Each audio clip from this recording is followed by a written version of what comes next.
की प्रतिमूर्ति है महर्षि मेरी परमहंस के प्रधान शिष्य महर्षि संत सेवी परमहंस। ये अंधकार से प्रकाश की ओर चलने की प्रेरणा दे रहे हैं। आइए इनकी अमृत वाणी का रसास्वादन करें। मंगल मूर्ति सद्गुरु मिलवें सर्वाधार, मंगलमय मंगल करण विनवो बारंबार। धन्य धन्य सद्गुरु सुखद महिमा कही न जाय। जो कछ कहूँ तुम्हारी कृपा मोते कछु न बसाए। समवेत समादरणीय सज्जन वृंद, आदरणीय माताओं तथा भक्तिमती बहनों,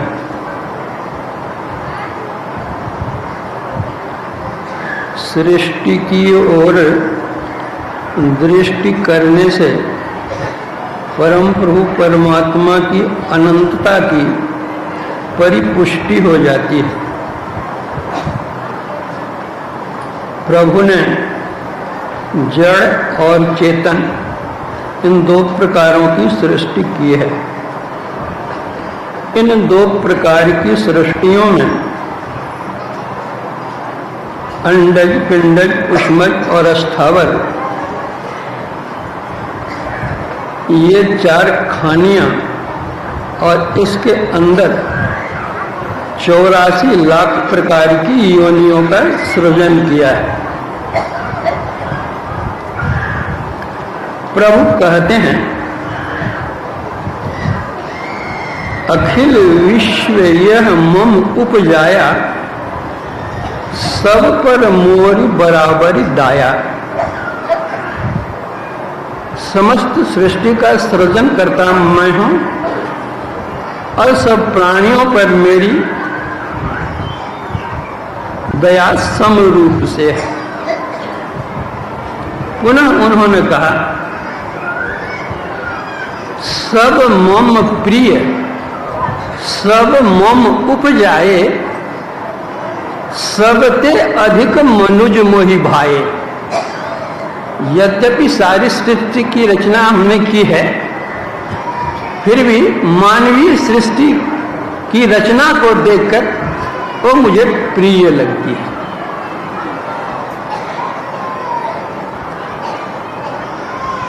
हम देखते हैं कि मानवीय सृष्टि में भी प्रतिदिन लाखों करोड़ों की संख्या में प्रतिदिन लोग जन्म लेते और मरते हैं, किंतु हम उनमें से किसी की भी जयंती या पुण्यतिथि नहीं मनाते। फिर आज वैशाख शुक्ल चतुर्दशी में जिनकी जयंती मनाने के लिए हम लोग जत्र तत्र से यहाँ एकत्र हुए हैं, वे भी तो मानव ही थे। फिर उनमें कौन सी विशेषता रही कि हम लोग एकत्र हुए हैं?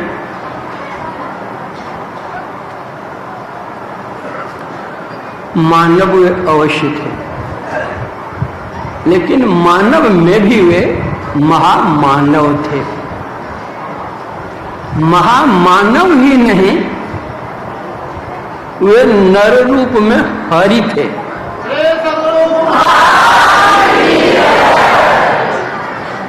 हरि ही नहीं, हरि से कुछ विशेष भी थे, क्योंकि वे संत थे। श्री हरि ने अपने श्री मुख से नवधा भक्ति का उपदेश करते हुए परम भक्तिन शबरी जी से कहा था, सातम सम मोहि मैं जग देखे, अमोते संत अधिक करी लेखे। जब हरि कह रहे हैं कि हमसे विशेष संत हैं, तो जब हम हरि की जयंती मनाते हैं चैत्र शुक्ला नवमी को, और हरि की जयंती मनाते हैं भाद्र कृष्ण अष्टमी को, तो जो हरि से विशेष हैं उनकी जयंती मनाने के लिए हम लोग यहाँ एकत्र हैं, तो कौन सी बात है।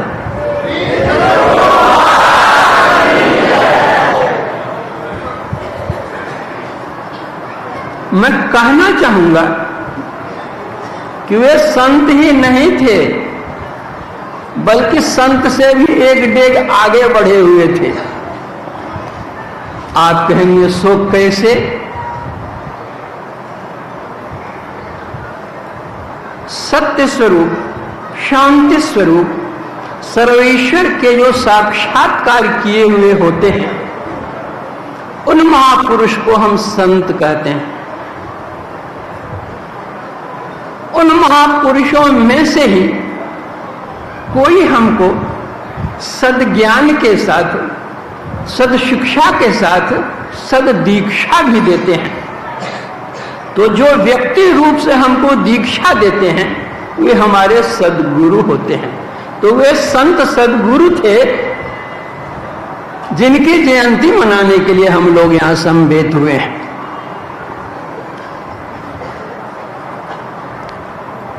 सदगुरु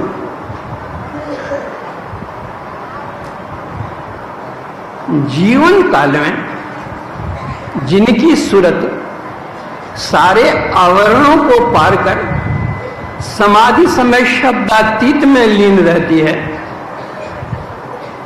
और पिंड में बरतने के समय उन्मुनी रहनी में रहकर जिनकी सूरत सार शब्द में लगी रहती है, ऐसे जीवन मुक्त महापुरुष को संत सदगुरु कहते हैं। जिन मर्यादा पुरुषोत्तम भगवान राम की, भगवान श्री कृष्ण की पूजा हम करते हैं, उन्होंने भी गुरु धारण किया। भगवान राम के 2 गुरु थे, भगवान कृष्ण के भी 2 गुरु थे। भगवान राम के लौकिक गुरु, लोक शिक्षा देने वाले गुरु विश्वामित्र जी थे, और पारलौकिक ज्ञान की शिक्षा दीक्षा देने वाले ऋषि वशिष्ठ जी थे। इसी प्रकार भगवान श्री कृष्ण के लौकिक गुरु सांदीपन मुनि थे, और आध्यात्मिक गुरु गर्ग मुनि जी थे। उन भगवान श्री राम और भगवान श्री कृष्ण ने गुरु की बड़ी मर्यादा दी है।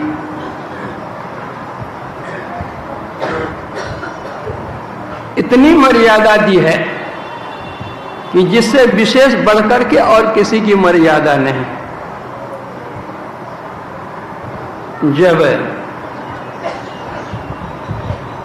रावण वध कर श्री सीता जी का उद्धार कर मर्यादा पुरुषोत्तम भगवान श्री राम अयोध्या वापस आते हैं, तो माता कौशल्या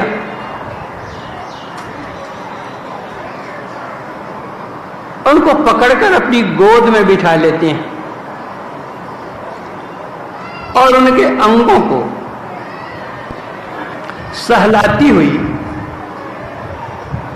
पूछती है कि बेटा, तुम्हारा शरीर तो कमल से भी अधिक कोमल है, और जिस दुर्दांत रावण पर तुमने विजय प्राप्त की है वह तो राक्षस था, क्रूर था, उसके डर से तीनों लोग डरते थे। तुमने कैसे विजय प्राप्त की? तो भगवान श्री राम अपने गुरु वशिष्ठ जी की दुहाई देते हुए कहते हैं, गुरु वशिष्ठ कुल पूज्य हमारे, जिनकी कृपा दनुज रन मारे।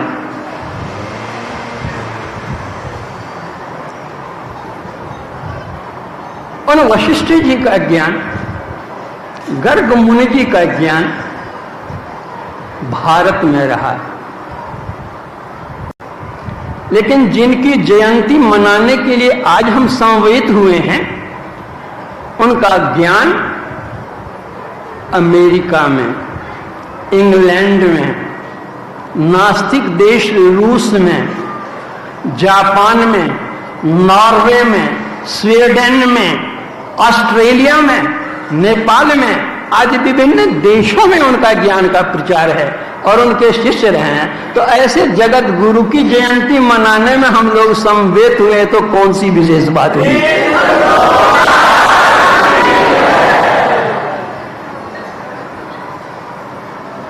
कहते हुए भी तो नर ही थे, नहीं जानने वाले, वास्तव में नर ही थे। लेकिन जरा आप विचार करके देखिए, जितनी नदियां हैं सभी नदियों में जल है और गंगा जी में भी जल ही है। तो क्या गंगा जी की तुलना हम कर सकते हैं किसी नदी से? गंगा जी भी तो नदी ही है और नदियां भी नदी ही है।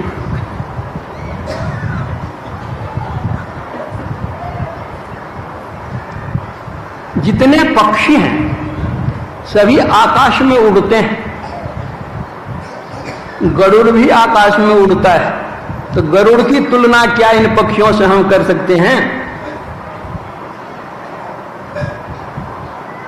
दुनिया में कागों की कमी नहीं है, काग भी पक्षी हैं, लेकिन कागभूषुंडी भी पक्षी ही थे जिसके यहां भगवान शंकर जाकर के सत्संग करते थे। क्या उन काग से, उन कागभूषुंडी से तुलना की जा सकती है? जितनी गायें हैं सब गाय दूध देती हैं, अब कामधेनु भी दूध देती है, तो क्या कामधेनु की तुलना इन गायों से की जा सकती है? जितने भी वृक्ष हैं सब वृक्ष फल देते हैं, कल्प वृक्ष भी फल देता है, तो क्या कल्प वृक्ष से तुलना की जा सकती है अन्य वृक्षों की? उसी तरह हमारे गुरुदेव नर रूप में थे, तो क्या सब नर के समान हुए थे क्या?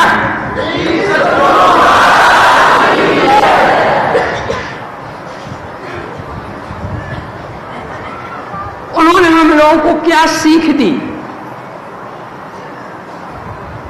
उन्होंने संत मत की सीख दी और बतलाया कि मर्यादा पुरुषोत्तम भगवान श्री राम ने जो कहा कि मोते अधिक संत करी लेखे, कैसे उन्होंने कहा? संत पलटूदास जी महाराज ने भी कहा, सबसे बड़े हैं संत, दूसरा नाम है, तीजे 10 अवतार तिन्हें पर नाम है, ब्रह्मा विष्णु महेश सकल अवतार हैं, अरे हारे पलटू सबके ऊपर संत मुकुट सरदार है।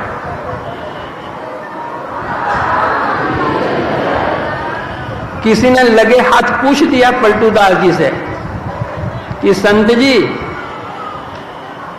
भगवान राम त्रेता युग में हुए थे और आप कलयुग में हुए हैं, भगवान राम अयोध्या जी में हुए थे और आप भी अयोध्या जी में हुए हैं, तो कहीं उनकी हां में हां मिलाने के लिए तो आपने नहीं कह दिया ऐसा? भगवान राम ने कहा संत सबसे बड़े हैं और आप भी कहते हैं संत से बड़े हैं, सबसे बड़े हैं, इसमें क्या राज है, क्या रहस्य है कुछ? या हम हां आपने मिला दिया? संत पलटूदास जी महाराज ने कहा, इस कहने के अंदर तथ्य है और वह सत्य तथ्य है। केवल मैं नहीं कह रहा हूं, सभी संत कह रहे हैं, और संतों ने जो कुछ भी कहा है वो अंधेरे में टटोल करके नहीं कहा है, ज्ञान के प्रकाश में कहा है। किस तरह? बड़ा होय तेहि पूजिए संतन किया विचार। संतन किया विचार, ज्ञान का दीपक लेना। ज्ञान के प्रकाश में वे देख रहे हैं। क्या देख रहे हैं? देवता 33 कोट नजर में सबको चिन्हा। 33 करोड़ देवताओं को उन्होंने देखा। उन 33 करोड़ देवताओं को देखने पर क्या निर्णय लिया उन्होंने? सबका खंडन किया, खोज के 3 निकारा, ब्रह्मा विष्णु महेश को। अब ये तीनों पर नजर करते हैं तो तीनों में दुई सही मुक्ति का एक ही द्वारा। कहते हैं तीनों में जो हो द्वैत भाव है, मुक्ति का रास्ता एक ही है। तब हरि को लिया निकार। जिस हरि ने, जिस राम ने संत की महिमा गाई है, उसके संबंध में ये कह रहे हैं हरि को लिया निकार। ब्रह्मा विष्णु महेश तीनों में से चुन करके एक लिया, विष्णु भगवान हरि को। जब उस पर हम विचार करने लगे तो क्या देखा? हरि है गुण के बीच, असंत है गुण ते न्यारा। यह हरि जो है सो गुण के अंदर में है, त्रैगुण के अंदर में है, रज सत तम के अंदर में है। रज उत्पन्न करना, सत्व पालन करना, अतम संहार करना, अर्थात ये जन्म लेते हैं, रहते हैं और चले जाते हैं। अर्थात आवागमन के चक्र में ये हरि हैं, लेकिन संत जो है वो आवागमन से मुक्त है।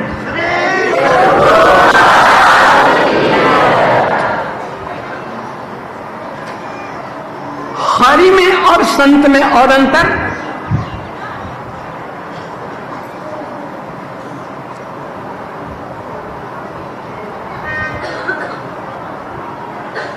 भगवान श्री कृष्ण कहते हैं यदा यदा ही धर्मस्य ग्लानिर्भवति भारत अभ्युत्थानम धर्मस्य तदात्मानं सृजाम्यहम् परित्राणाय साधूनां विनाशाय च दुष्कृतां धर्म संस्थापनार्थाय संभवामि युगे युगे।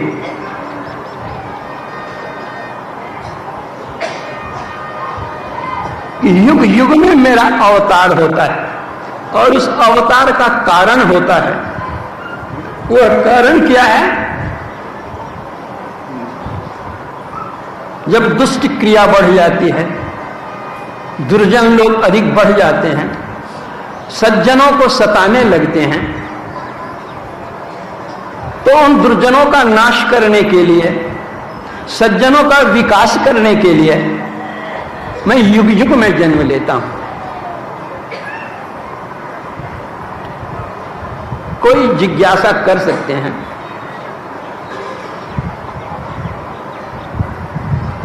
कि सतयुग में ही मच्छ, कच्छ, बराह, नृसिंह, बावन, एक ही युग में तो कई अवतार हो गए, फिर संभवामि युगे युगे कैसे? यहां युगे युगे का अर्थ है समय समय पर। इसका स्पष्टीकरण गोस्वामी तुलसीदास जी महाराज ने किया है। जब जब होय धर्म के हानि बाढ़ असुर भय अभिमानी करई अनीति जाय नहीं बरनी सीधे विप्र धेनु सुर धरनी तब तब धरि प्रभु विविध शरीरा हरई कृपा निधि सज्जन पीरा। भगवान आते हैं, क्या करते हैं? दुष्टों का संहार करते हैं, सज्जनों का उद्धार करते हैं, उपकार करते हैं। लेकिन संत किसी का संहार नहीं करते हैं, मारते काटते नहीं हैं। संत दुष्ट की जो दुष्ट वृत्ति है उसको वो मारते हैं। दुष्ट को वे शिष्ट बना देते हैं।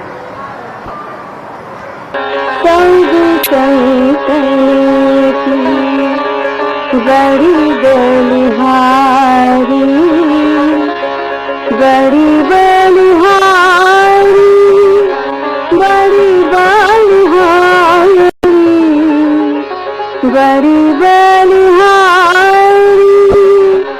बड़ी बलिहारी,